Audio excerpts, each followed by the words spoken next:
Beloved Creator of all that is and ever will be, this most recent storm has affected hundreds of thousands of people, be it solely nature caused or that bolstered by ill intended ones.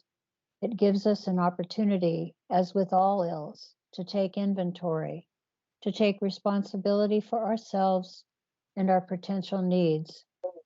Previsions, as in preparedness, provide us with provisions. Helping neighbors and loved ones, our community too, is part of God's grace. Especially, it is a reminder of the greatest part of prayer, gratitude, for the bed and the pillow where we lay our head, for shelter and heat, for running water, heated when needed. Gratitude for the sun that warms us, and especially gratitude for our community that warms the heart and provides us with the most important fortification of all. Let it be so, and so it is. Hello, my name's Ron Vroman. I'm the old white man, the talking head for the Oregon Statewide Jural Assembly. I'd like to talk to you about needs plus psychology or a law.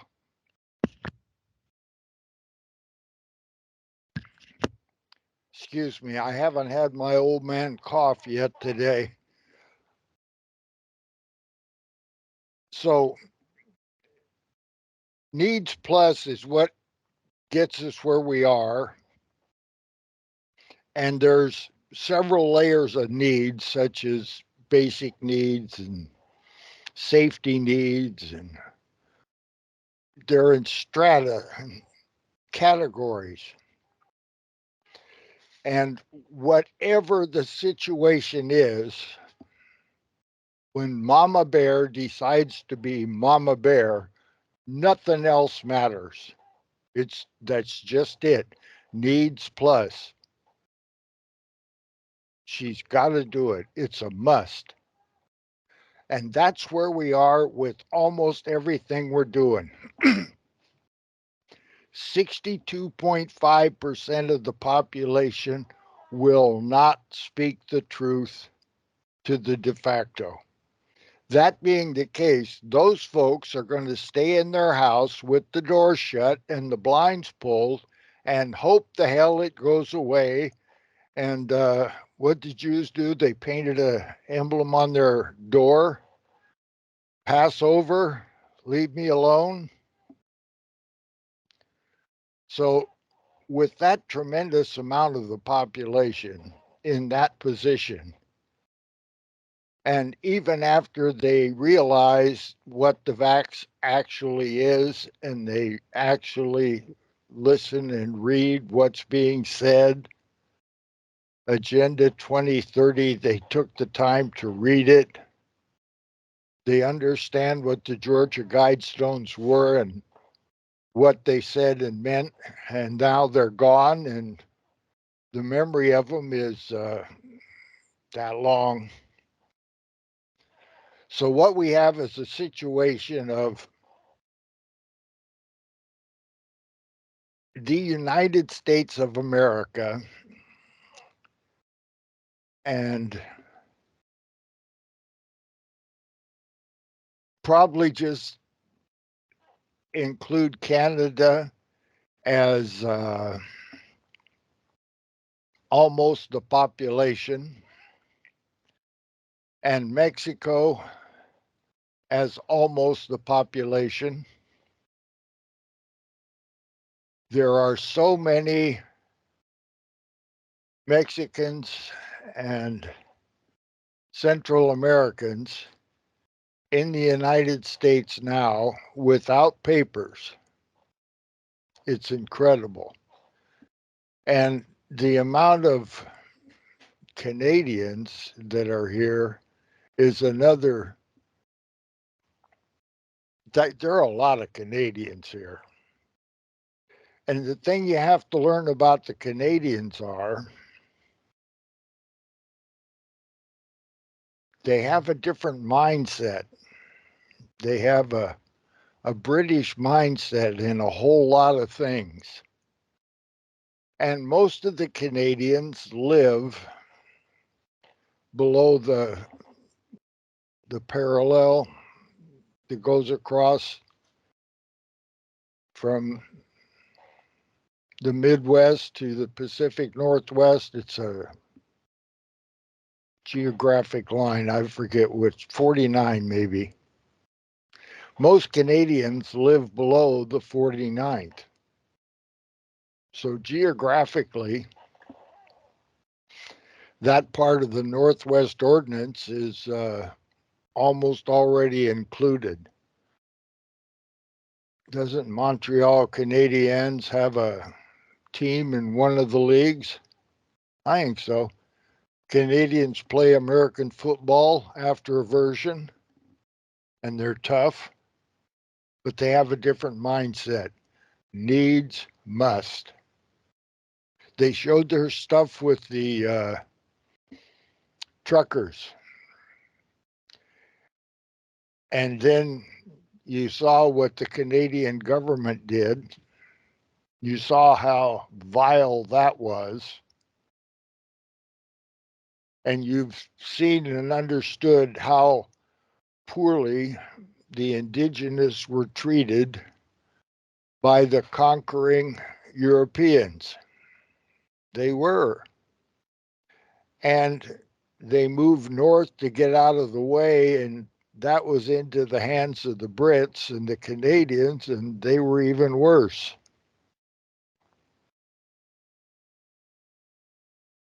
Yeah, it's a mess. People are doing it. That's how it works. It's needs must. So is our 3% of the whole bell curve, those that will actually take action, is that percentage larger than the percentage on the other side of the bell curve that is trying to take us down? That's where it's at. So they have all of these various and different assemblies. And then in addition to the assemblies, they have societies. And they're all saying basically the same thing. Then you have a whole flock of ex-military and ex-CIA, and I didn't know there was that many SEALs in the world. And they have a different mindset also. Many of them are still beholden to the military. Yeah, retired. They got pensions. They got money in the game. They don't want to see it change. And they live most of their life under the UCMJ, the Universal Code of Military Justice. They're happy with it. They know that colonels get to tell sergeants what to do. It's just the way they can't change it. They don't want to change it. So people that are out chasing around trying to find an assembly or a society, John Birch Society or another one. Dave's in a society, nice guy, smart, but he thinks differently. He's of the opinion that you have to have the authorization from the de facto to move forward in the de jure. What? How in the hell does that work? So we're back to needs must. You do what you have to do when you have to do it. Until somebody's coming through the front door, most people are not going to make a move. Many of them won't make a move after the man comes through the front door. They'll turn around, put their hands behind him, and take the cuffs. It's the way it is. So we're all vying for the same 3% that will actually join up and do the work. I come by it, I think, genetically. I'm disposed to be an individual and hard to get along with because I don't care to get along with most people. I want it to be, here it is, thank you, and that's it. I don't want any more to do with them. We're not the same. They're in that 62.5%, and I'm not. I used to be there. I'm not. I want to find that 3%. And then you find the 3%, and some guy, and it's not just one, there's a flock of them, comes by with an enticing story. I can think of two.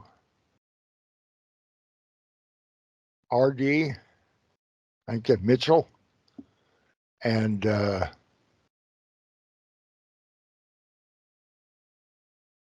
what is his name? Somebody Jay Gould with full colons and hyphens. Then there's a whole bunch of Brits that are absolutely positive they got the answer. And they start these things, and boy, they roll. Then they turn totalitarian and they fracture. And it's the same 3%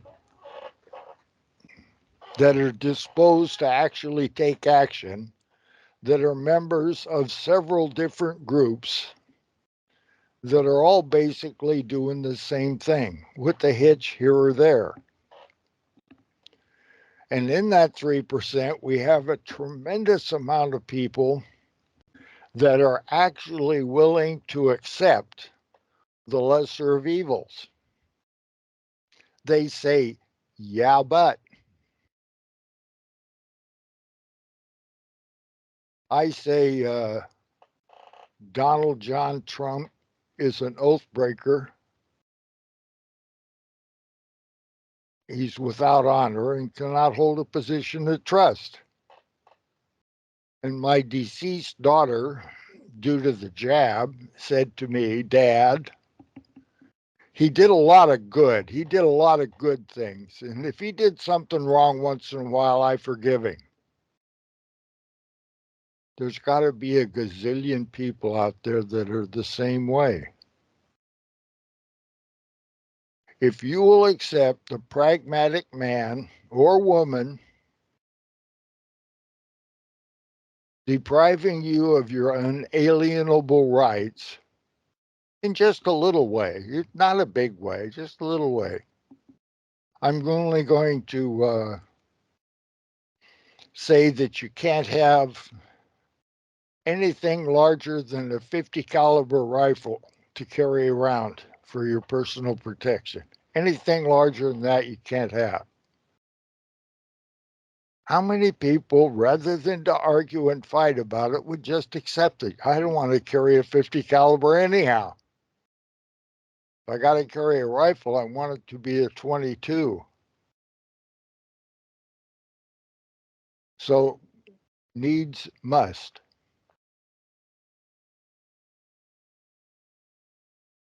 We have to have that 3% focused enough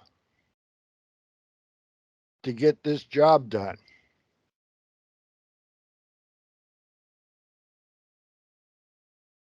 I don't know how to do it.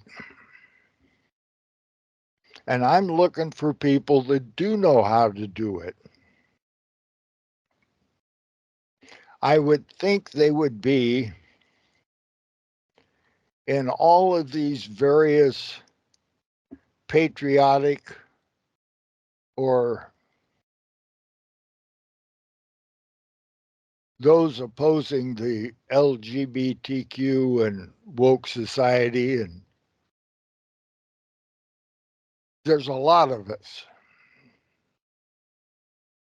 And we got to get enough of them focused that we can actually form a constitutional Republican form of government, one that'll actually show up and do the responsible thing every time. It turns out that when you read the paperwork really close, that a Congress assembled, such as was assembled when they made the Confederation and Perpetual Union that they styled the United States of America, that bunch that hasn't met in Congress assembled in I don't know how many years, 1860, figure it out.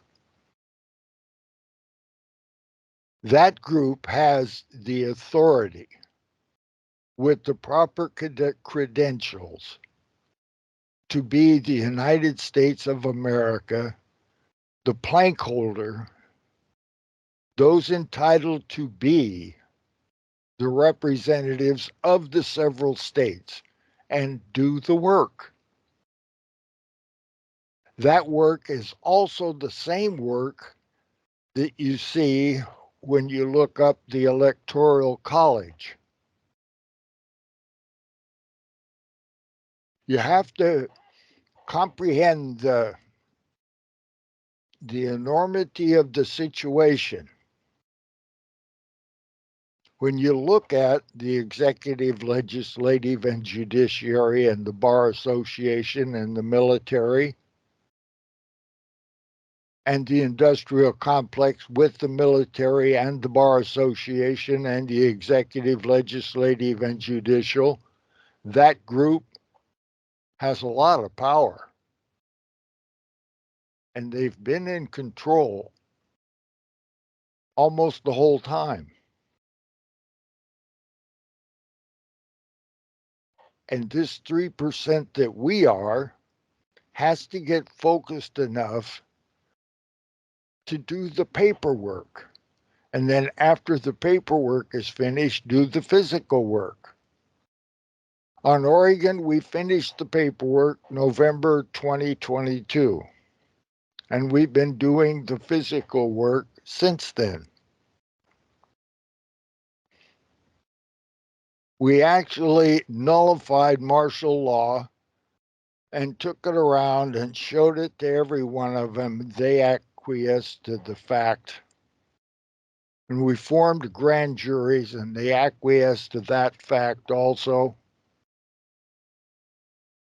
And we stand up in their courthouse, and we stand up in their way, and we serve them with papers. And eventually, they'll have to take a proper oath. There's no way around it. Every constitution you look at, every state legislative body, all of the Oregon revised statutes, they all say everywhere you look, you have to have an oath and a bond. Now, they try and sneak around the bond by providing insurance from the state. Now, the reason they have that is when you're a candidate with the clean slate, you're bondable. I'm bondable. I was bonded. When you have a business and you're doing things that can cause a great deal of damage, people would like to see a bond so that they think and they know that you're responsible and they have recourse. Bonding's a good idea if you're going to be in business and commerce. So a candidate for sheriff can get a bond. A sheriff cannot get a bond. The bonding companies won't bond him. Now, why is that? They used to bond them. They used to be de jure.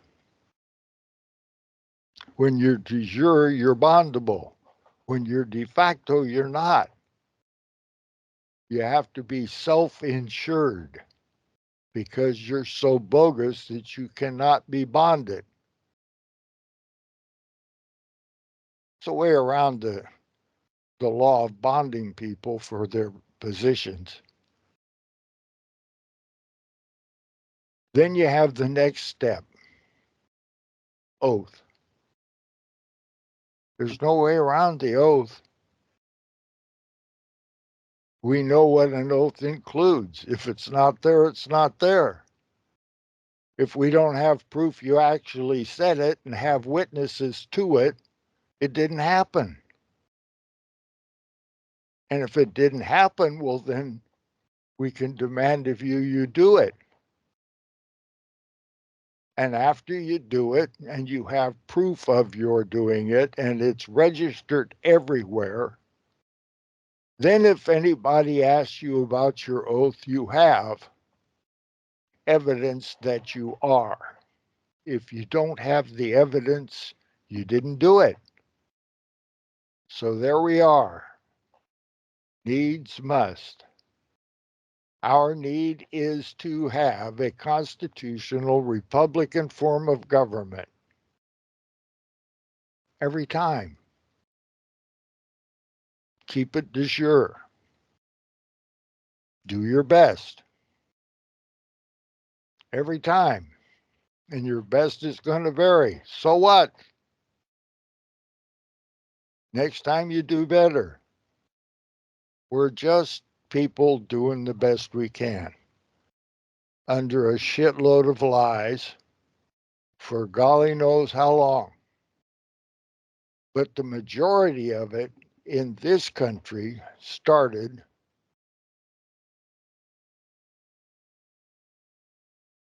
1942 with the OSS.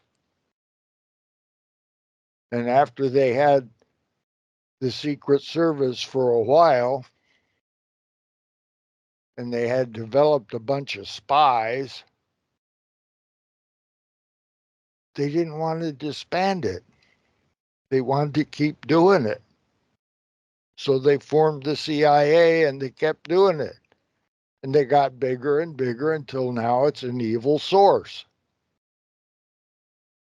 All we got to do is fix it. Not a big deal. But you got to fix it every single time.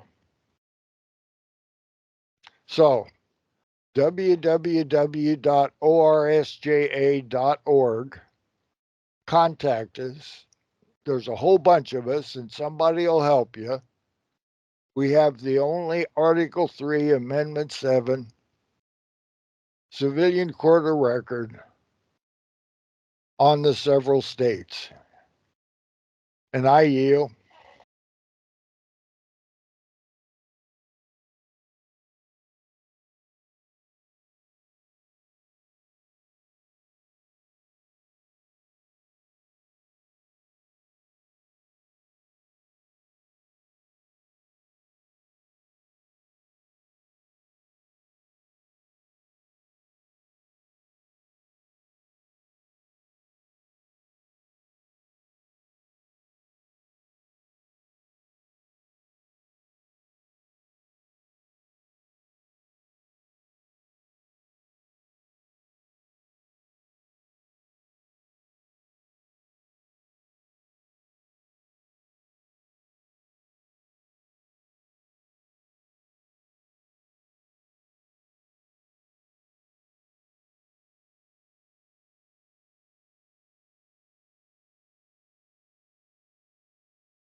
They do not want to let go of this.